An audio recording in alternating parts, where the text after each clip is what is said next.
एक बार एक समय की बात है। एक साधु एक शहर से दूसरे शहर जा रहे थे।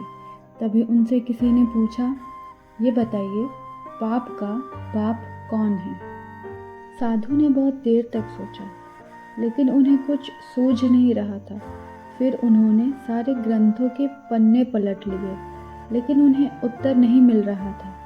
साधु ने उत्तर ढूंढ निकालने का निश्चय कर लिया। अनेक विद्वानों और संतों के पास गए, लेकिन उनके मन को संतुष्ट करने वाला उत्तर उन्हें नहीं मिल रहा था। साधु ने उत्तर ढूंढ निकालने का निश्चय कर लिया और यात्रा प्रारंभ कर दी। तभी एक शहर से दूसरे शहर जाते समय उन्हें एक मोहिनी नाम की वेश्या मिली, जो झरने के पास बैठी हुई थी। वेश्या मोहिनी की दृष्टि उन साधु पर पड़ी। तभी चतुर मोहिनी अपनी दासी से बोली, ये साधु महाराज बहुत विद्वान मालूम पड़ते हैं, लेकिन ये उदास क्यों हैं? तू पता तो लगा जरा। ये सुनकर दासी साधु महाराज के पास आई और उन्हें प्रणाम कर बोली, आज मेरी मालकिन ने पूछवाया है कि आप इतने उदास क्यों हैं? साधु जी बोले, मुझे ना तो कोई रोग है, ना ही धन की इच्छा। मैं जिस बात से परेशान हूँ, उस बात का हल तुम्हारी मालकिन के पास नहीं है, इसलिए वो मेरी उदासी दूर नहीं कर सकती, क्योंकि ये शास्त्रीय प्रश्न है। दासी ने कहा, यदि आपको कोई हानि ना हो तो मैं आपका यह प्रश्न जान सकती हूँ? साधु महाराज बोले, हाँ, क्यों नहीं। प्रश्न है कि पाप का बाप कौन है? ये प्रश्न सुनकर दासी अपनी मालकिन के पास गई और सारी बात बताई।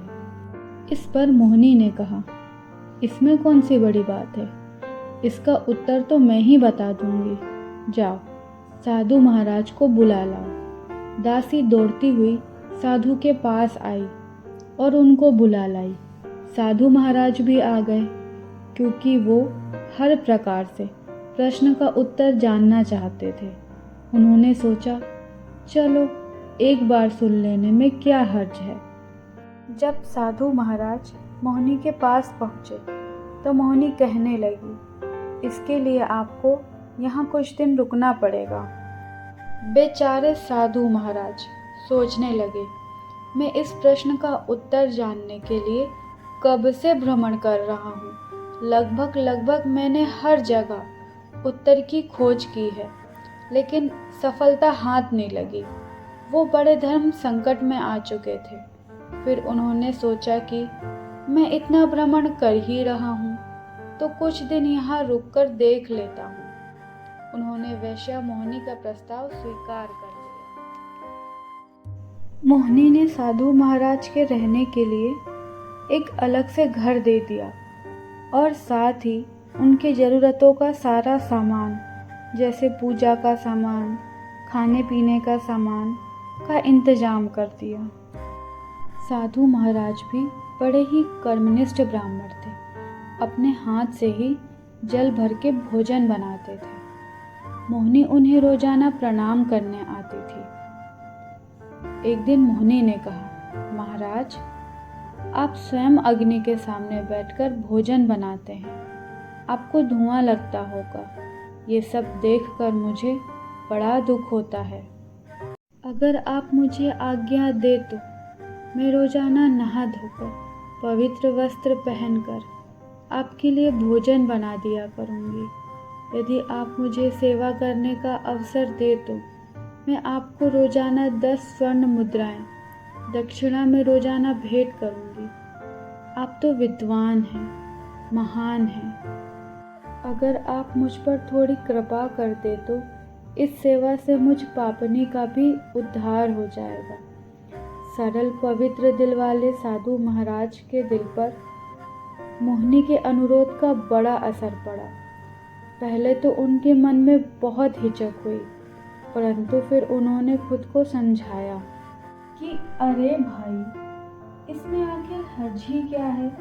मोहिनी स्वयं कह रही है कि नहा धोकर पवित्र वस्त्र पहनकर भोजन बनाएगी, और यहाँ कौन सा अपने गांव का या फिर कोई घर का देख रहा है, 10 स्वर्ण मुद्राएं भी मिलेंगी। यदि कोई दोस्त लगा भी तो बाद में प्रायश्चित कर लेंगे। इस प्रकार साधु ने मोहिनी की बातें स्वीकार कर ली।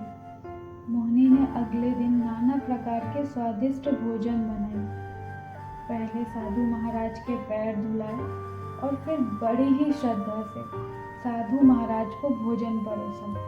किंतु जैसे ही साधु महाराज भोजन ग्रहण करने लगे, मोहिनी ने उनके सामने से थाली खींच ली और कहने लगी, महाराज मुझे क्षमा करें, एक कर्मनिष्ठ ब्राह्मण का मैं धर्म नष्ट नहीं कर सकती। मैंने तो बस आपके प्रश्न का उत्तर देने के लिए ये सब किया। एक कर्मनिष्ठ ब्राह्मण जो दूसरे का लाया जल भी भोजन बनाने या पीने के काम में नहीं लाते, वो लोभ में आकर एक वेश्या के हाथों का भोजन करने को तैयार हो गए। आपके प्रश्न का यही उत्तर है। वो लोभ या लालच ही पाप का बाप है। तो दोस्तों, अधिक लालची व्यक्ति ही पाप करने को अग्रसर होता है। जिसके मन में लालच का बीज अंकुरित हो गया हो, वो पाप करते समय भी लोभ को ही सबसे पहले रखेगा। कहते हैं, बिना स्वार्थ के पाप नहीं होता। पाप का जनक लोभ या लालच ही है। मेरे साथ अब तक बने रहने के लिए, आपका कीमती वक्त मुझे देने के लिए आपका बहुत बहुत शुक्रिया।